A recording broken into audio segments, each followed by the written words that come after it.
Perkenalkan, nama saya Ninyoman Firda Tridayanti, Stambuk A241-19017, Program Studi Pendidikan Fisika, Fakultas Keguruan dan Ilmu Pendidikan Universitas Tadulako. Kesempatan ini saya akan menjelaskan praktikum gelombang dan optik tentang difraksi Fraunhofer. Adapun tujuan dari percobaan ini yaitu yang pertama, memahami prinsip terjadinya difraksi Fraunhofer. Yang kedua, menentukan panjang gelombang suatu sumber cahaya. Alat dan bahan yang digunakan pada percobaan ini yaitu yang pertama, sumber cahaya monokromatis atau laser. Yang kedua, mistar logam. Yang ketiga, layar pengamat. Dan yang keempat, bangku optik. Sebelum saya menjelaskan materi tentang difraksi Fraunhofer, saya terlebih dahulu menjelaskan pengertian difraksi.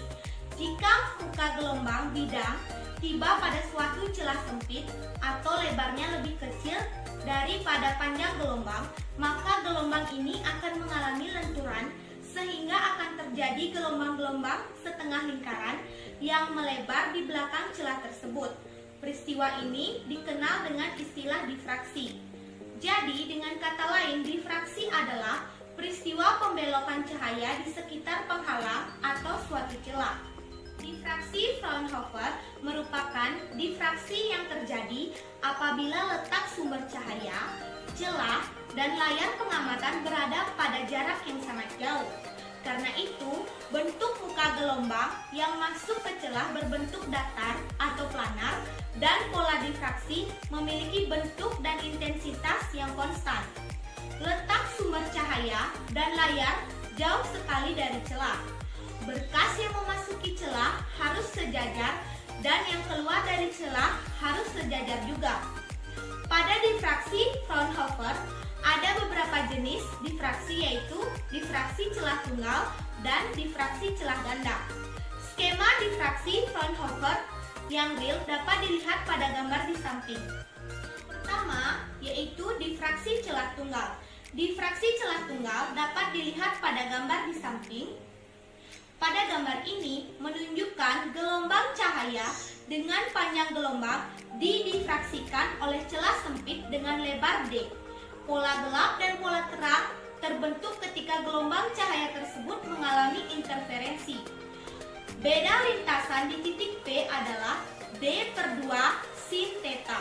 Dengan theta adalah sudut antara garis tegak lurus terhadap celah dan garis dari pusat celah ke P.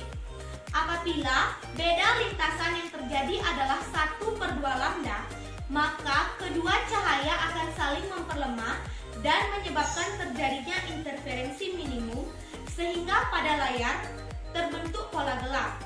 Jadi, pola gelap atau difraksi minimum dapat dirumuskan seperti persamaan di samping, dan sedangkan untuk pola terang atau difraksi minimum dapat dirumuskan pada persamaan di samping.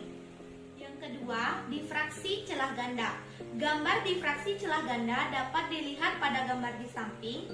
Kedua celah ini sejajar, identik dan sama-sama berjarak D. Masing-masing celah ini akan menghasilkan pola difraksi, karena itu intensitas pola diperkuat. Gelombang dari kedua celah ini nantinya akan berinterferensi juga. Jadi di sini terjadi gabungan antara difraksi celah dengan interferensi dari kedua buah celah. Interferensi masuk dalam pola difraksi sehingga pada suatu tempat terdapat pola interferensi maksimum yang tidak terlihat atau disebut dengan orde hilang. Demikianlah materi singkat dari saya mengenai difraksi Fraunhofer. Semoga dapat bermanfaat untuk teman-teman sekalian. Kurang dan lebihnya saya mohon maaf. Wassalamualaikum warahmatullahi wabarakatuh. Shalom. Om Santi Santi Santi Om.